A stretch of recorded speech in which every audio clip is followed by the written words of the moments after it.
আজি ৰাতিপুৱা কেনি পাকত 9টা বাজিলে গমেই নাপালোঁ। শোৱাৰ পৰা উঠি দেখোঁ 9টা বাজিছে, বাছ আৰু কি উঠিয়ে লাগি গ'লোঁ ধুমধামকৈ গোটেইখিনি কাম শেষ কৰাত।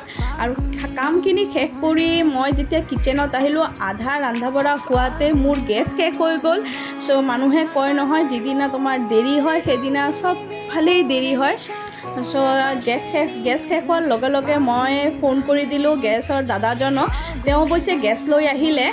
যেনি তেনি মই আজি কিটচেনত গোটেইখিনি খানা ৰেডি কৰিলোঁ। চ' খানাখিনি ৰেডি কৰাৰ লগে লগে মোৰ তাতে দুটা অৰ্ডাৰ আহিলে জমেট'ৰ পৰা, দুটা স্পেচিয়েল ভেজ থালি। সেইখিনি অৰ্ডাৰ ৰেডি কৰি সামৰিলোঁ। আৰু সামৰোঁতে তেখেতো তেতিয়ালৈকে ঘৰ আহি পালে। আৰু তেখেত যেতিয়া আহি আছিলে বাটতে বহুত ধুনীয়া তাজা একদম সৰু মাছ পালে। আৰু সৰু মাছ পোৱাৰ লগে লগে তেওঁ লৈও আহিলে। চ' সেইখিনিকে কাটি ৰান্ধি বঢ়ি আজৰি হ'লোঁ। চ' এইখিনি আছিলে আজি মোৰ ভিডিঅ' ভাল লাগিলে লাইক কমেণ্ট কৰি দিব। টাটা।